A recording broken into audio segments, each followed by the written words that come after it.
Hey everyone, Andrew here. Today I would like to teach you how to do synthetic division involving polynomial functions, in which case you have an imaginary value.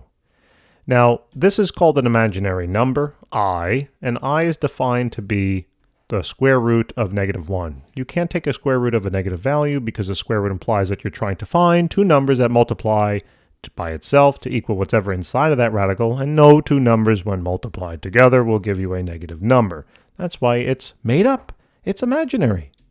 Isn't it fun to imagine?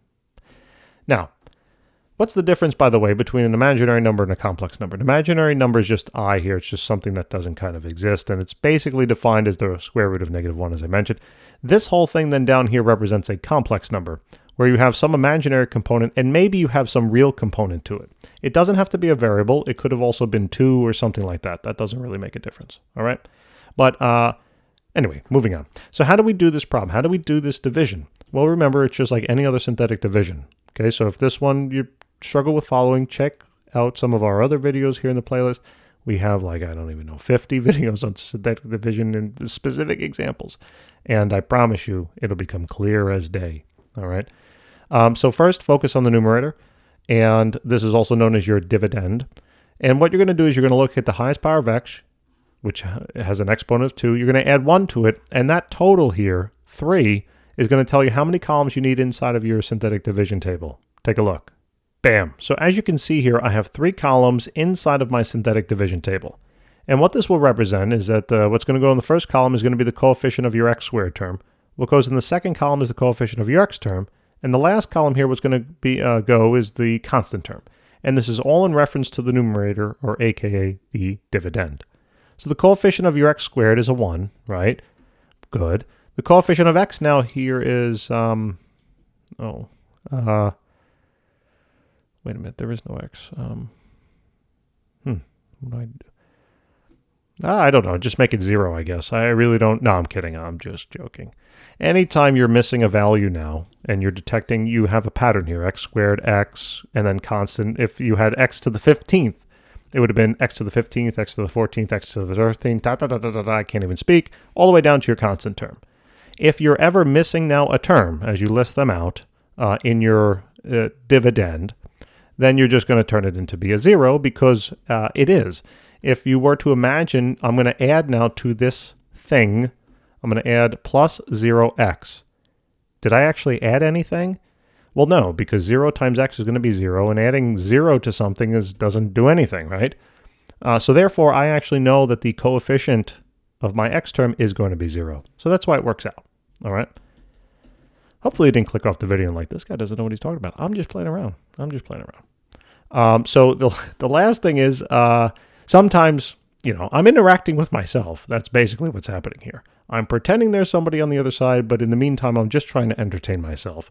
Because, I just talk to a computer screen all day long, and I'm kind of hoping for a response.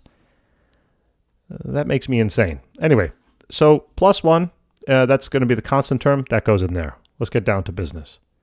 So you're now fully finished with your dividend. Now focus on your divisor, which is the denominator. Whatever it is, x minus I, set it equal to 0, and solve it now for x. So you got to add I to both sides, and x is now going to equal I.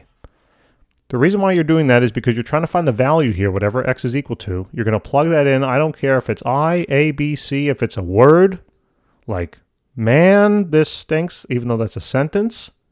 Okay? It doesn't matter. You're going to plug it in. So once you have now this top row fully filled out, and by the way, I'm just going to erase this because I don't want it to be distracting, then we can just follow a very simple series of steps. Take your first coefficient, drop it all the way down, just rewrite it. This is a red box because nothing's going to go there.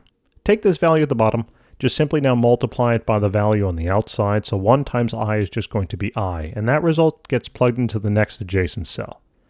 Then what you're going to do is you're going to add this column together, 0 plus I is just going to be I. Then what you're going to do is you're going to take this result now, still multiply it by that outside value, and you're going to plug its result into the next adjacent cell. I times I is going to be I squared. Simply add that together, this column, and you are now done. So keep in mind now what these values down here will represent, okay? The value all the way to the right always represents your remainder. This will always represent your constant. And then this is your x term and x squared and x cubed if the table kept going, okay? You always work from basically right to left down here, starting with the remainder and then the constant, all right? Okay, so now before we go finish, this is basically going to be our quotient more or less, but you got to check one thing. Go back to your divisor, locate the value, the coefficient, locate the coefficient of your x term. All right, in this problem, it's just a 1, so it really won't mean much. But what you're going to do is whatever this coefficient is, you're going to divide it into all the values here in your quotient except the remainder. Do not divide it into the remainder. So in other words, you would have taken these two terms. It would have been 1 divided by 1 and I divided by 1. Obviously, dividing something by 1 doesn't do anything. But if this becomes now a 2 or a 3 or a 0.1782195, it doesn't matter. You're just going to divide each of these values then by that number, and those would represent then your new coefficients, all right? Or constant term, depending upon what you're dealing with.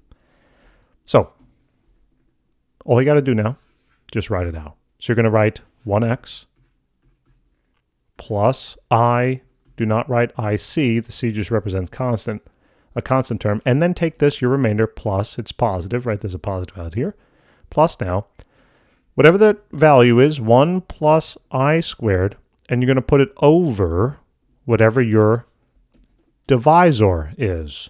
So in this case, it's going to be x minus I. And then all you're going to do is simplify anything if you can. The only thing I'm going to do is just erase this one because we really don't need it in front, and that's it.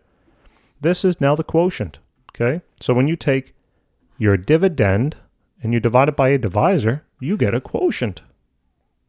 God, I love math. Thanks for tuning in. I really do appreciate it. If this video helped you out at all, if you don't mind, like, subscribe, maybe even tell some of your classmates. We'd love to help more people. We appreciate all the support you've given us over the years.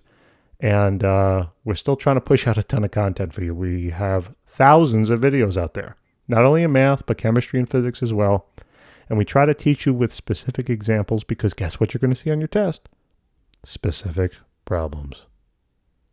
Check us out. We'll see you soon.